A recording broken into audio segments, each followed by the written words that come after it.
This is the WJTS News. In the news tonight, a motorcycle crash leads to death of a Warwick County woman.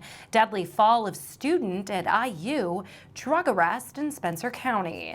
Also, Kurt Guxel will be in with sports. On our Monday with the Mayor segment, we speak with Lagodi Mayor Noel Hardy.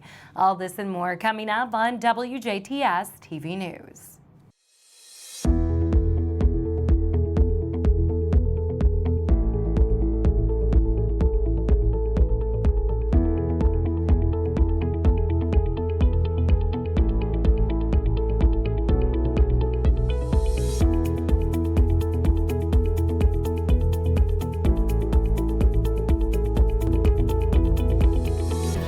Good evening and thanks for tuning in. I'm Jenna Budell with the WJTS News. A Warwick County woman is dead after a Sunday afternoon motorcycle crash.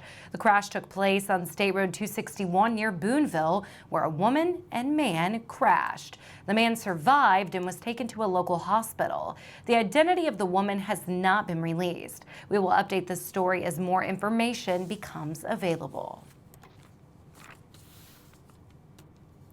Police in Bloomington are not saying if alcohol played a part in a deadly fall at IU.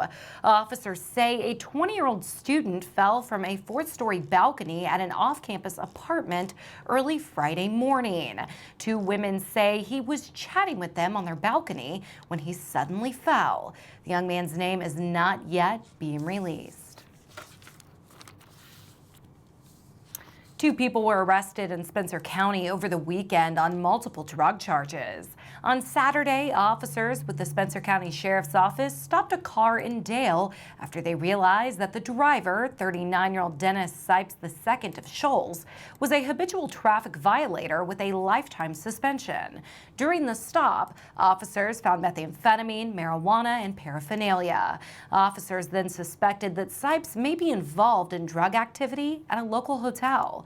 Sipes was taken to the Spencer County Jail and was charged with 2 level 6 felony counts of possession of methamphetamine, 1 level 5 felony count of habitual traffic violator, a Class B misdemeanor count of possession of marijuana, and a Class C misdemeanor count of possession of paraphernalia.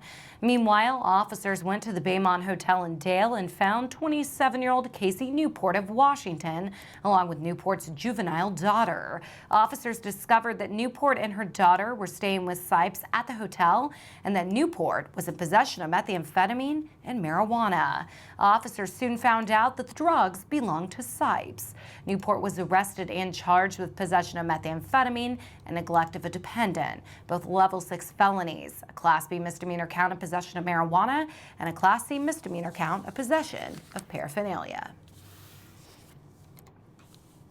A Lawrence County man was arrested on burglary and theft charges. On Wednesday, officers responded to a burglary in Lawrence County that had occurred the day before. Once officers arrived at the scene, the property owner stated that their barn was entered by someone and items were missing. After investigating, troopers were able to identify a possible suspect and vehicle used in the crime.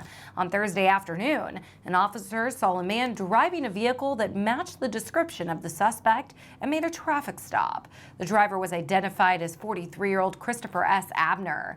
Abner was found to have items matching the description of the stolen items. After further investigation, troopers were able to find other items that were stolen at a local flea market at Abner's residence. Abner was arrested and booked into the Lawrence County Jail and is facing charges of burglary, theft, and criminal mischief. A Wayne County man is facing disorderly conduct charges after an incident in Jasper.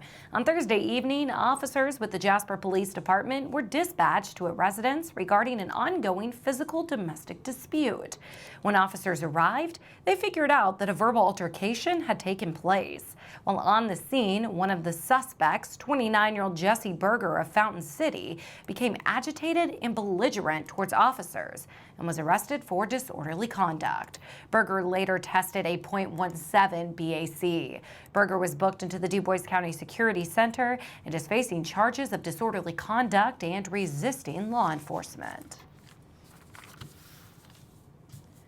2 more Du Bois County residents have tested positive for the novel coronavirus. This brings the countywide total of COVID-19 cases to 6,043 and 116 deaths as of Monday afternoon. The county's 7-day rolling average for all positive tests is 4.9%.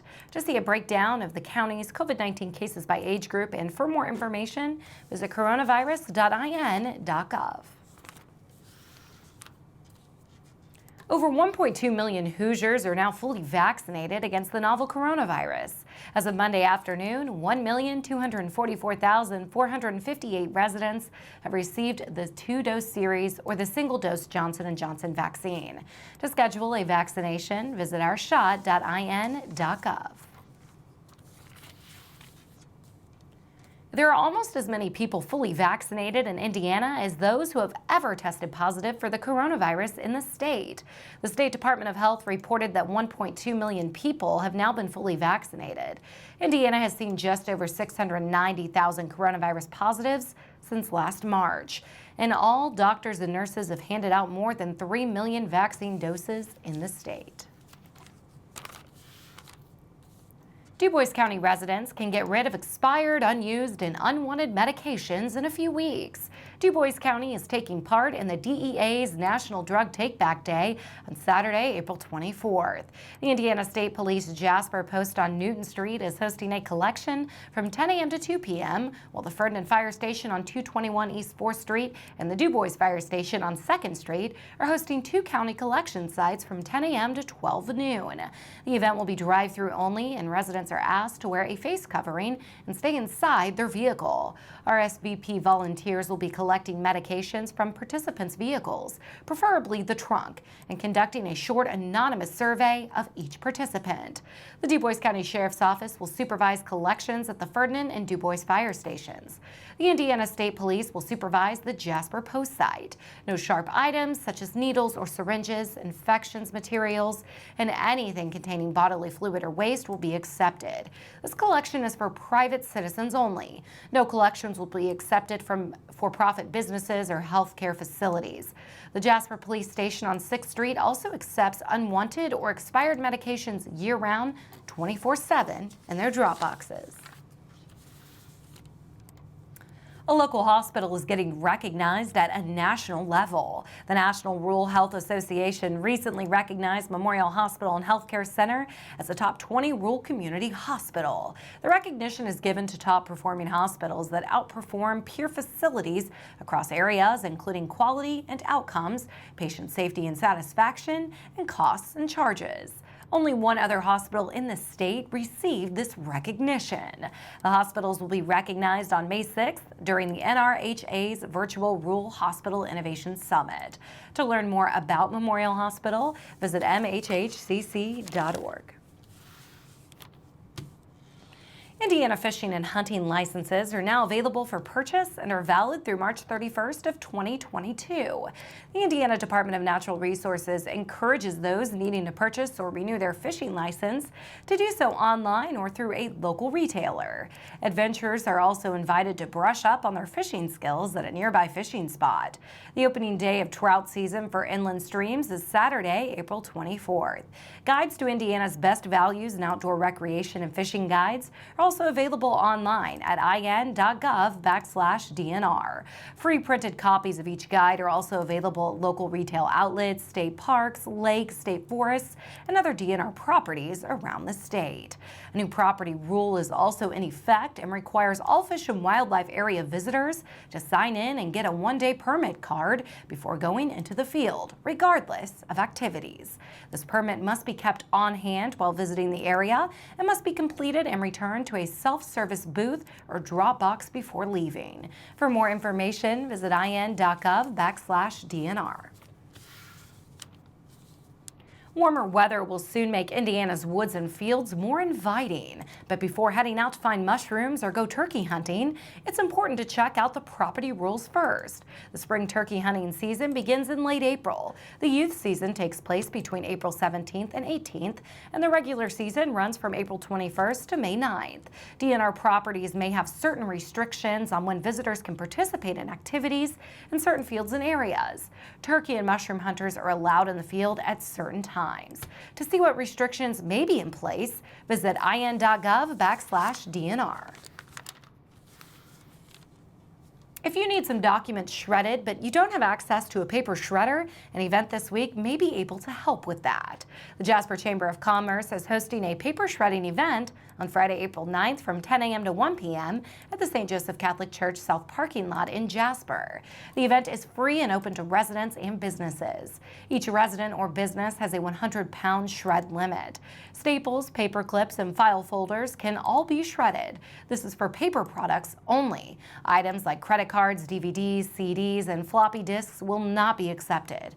Shredding services are provided by Piranha Mobile Shredding. The next event takes place on Earth Day. The Du Bois County Solid Waste Management District is partnering with Kimball International's Recycling Center to offer a free paper shredding day on Thursday, April 22nd from 9 a.m. to 1 p.m. Eastern. This event is drive-through only and takes place at the 1550 Power Drive on the south side of Jasper. It is open for residents and businesses, and there is no weight limit. Only paper and junk mail materials will be accepted. No cassette tapes, CDs, computer disks, or other electronic media will be accepted.